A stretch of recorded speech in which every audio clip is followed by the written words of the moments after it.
नमस्कार। इस वीडियो में हम प्रेशर ऑफ डिफ्यूज रेडिएशन ज्ञात करेंगे। पिछले वाले वीडियो में हमने नॉर्मल इंसिडेंस के कारण किसी सरफेस पर क्या प्रेशर लगता है उसका मान ज्ञात किया था। इसमें हम देखते हैं कि रेडिएशन सभी संभव दिशाओं से उस सरफेस पर इंसिडेंट हो रही है, तो किस प्रकार उस पर प्रेशर लगता है उसका मान ज्ञात करेंगे। उसके लिए पहले हम एक पर्टिकुलर डायरेक्शन में रेडिएशन लेंगे, फिर सभी डायरेक्शन के कारण रेडिएशन लेकर प्रेशर का मान ज्ञात करेंगे। तो let the beam of radiation make an angle theta with the normal to the surface Q R. Q R जो सरफेस है उसका जो अभिलंब लें अपन नॉर्मल, उससे ये रेडिएशन थीटा कोण बनाती है। The energy incident on the surface P Q per unit area per second is equal to U C. U यहाँ एनर्जी डेंसिटी है, एनर्जी पर यूनिट वॉल्यूम, और सी रेडिएशन जो कि फोटोन से बनी है, उसमें फोटोन की वेलोसिटी है। The energy incident on the surface P Q per second. अब हम टोटल सरफेस पी क्यू ले लें तो उस पर कितनी एनर्जी जाएगी, तो यू सी इंटू एस, क्योंकि यू सी पर एरिया यूनिट एरिया था तो एरिया से मल्टीप्लाई कर लेंगे, तो एस हो जाएगा surface area of the plane P Q. अब एस जो एरिया है और जो क्यू आर सरफेस है उसका एरिया, दोनों में क्या रिलेशन है, S is equal to S dash cos theta. इसका एरिया एस डैश है, ये एस है, तो इसका अगर इधर कंपोनेंट लें एस डैश का तो ये होगा एस डैश कोस थीटा, यानी S is equal to S dash cos theta. S dash surface area of the plane Q R. The energy incident on the surface P Q per second, कितनी energy उसके ऊपर जा रही है, तो S की value रख दें, U C S dash cos theta. From the given figure, जो चित्र हमको दिया गया है, it is obvious that the total energy crossing the plane PQ per second is equal to the energy incident on the plane QR per second।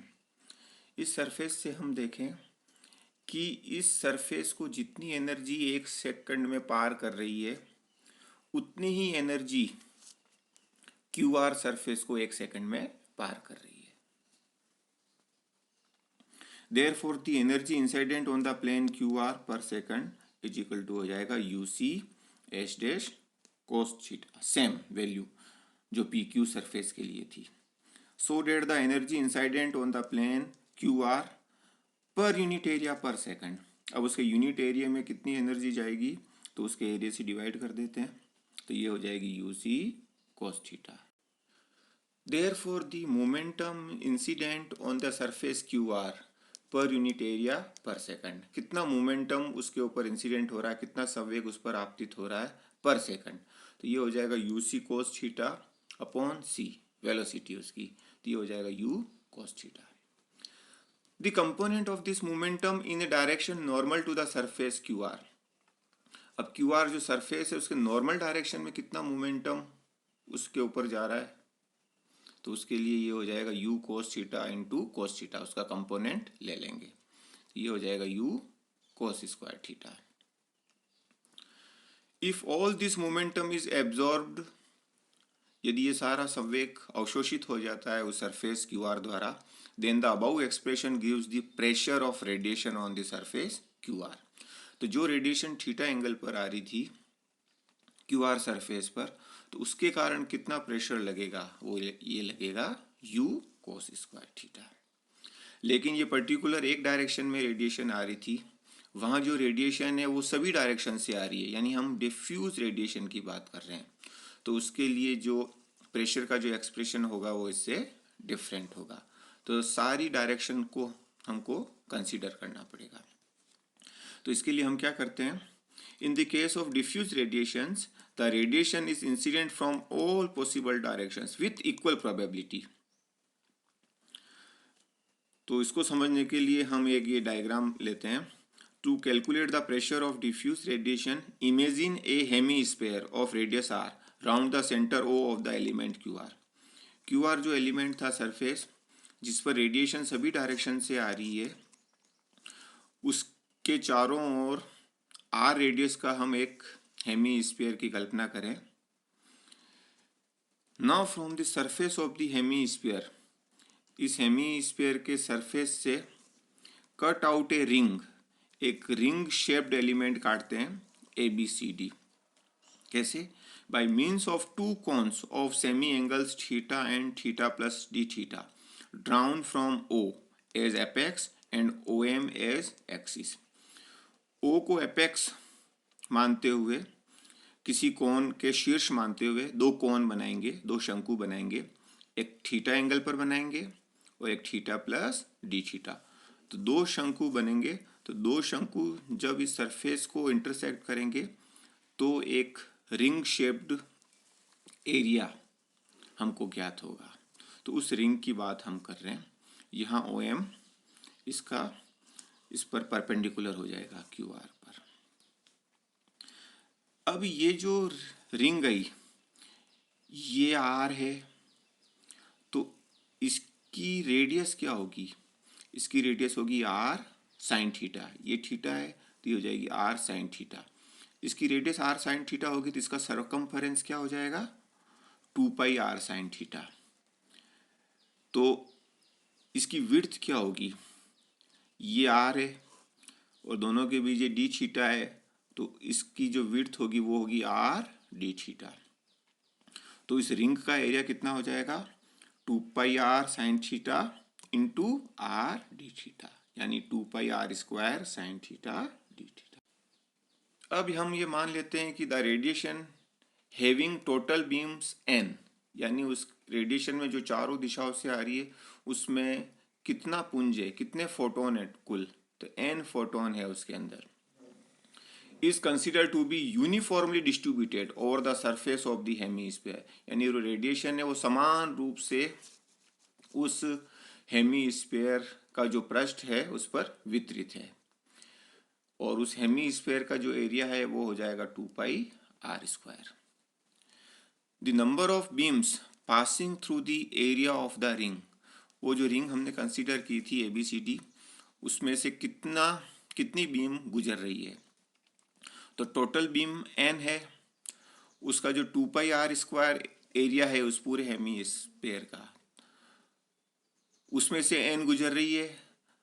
तो पर unit area कितनी गुजरेगी? n upon 2 pi are square. और उस ring के area में से कितने गुजरेगी? तो रिंग के एरिया से मल्टीप्लाई कर लेंगे. तो ये हो जाएगा n sine theta D theta.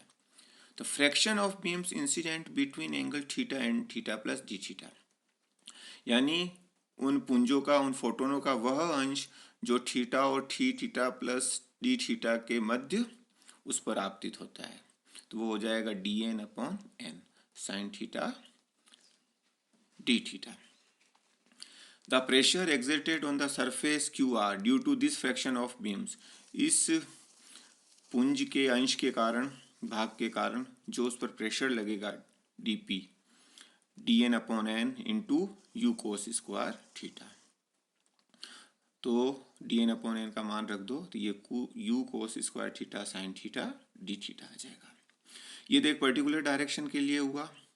For all possible rings, जितनी भी रिंग उस पर बन रही है अलग अलग एंगल के बीच within the hemisphere, theta में vary from 0 to pi by 2, यानी थीटा का मान 0 से पाई बाई 2 तक वेरी करेगा यदि हम अलग अलग रिंग लेंगे. Therefore total pressure on the surface QR is given by, तो 0 से पाई बाई 2 के बीच हम इसका इंटीग्रल कर लेंगे. तो P is equal to this. U constant है, बाहर आ गया. अब इसके लिए हम cos theta is equal to x ले लेंगे. तो उसको डिफ्रेंशिएट करें तो ये minus sine theta D theta d x, minus इधर लेके आ जाएंगे तो साइन थीटा डी थीटा की जगह माइनस डी एक्स आ जाएगा और कोस थीटा की जगह एक्स, तो वो एक्स स्क्वायर हो जाएगा. अब माइनस साइन थीटा की वैल्यू अगर 0 रखें हैं तो कोस 0 1 होता है, और थीटा की वैल्यू π/2 रखें तो कोस π/2 0 होता है।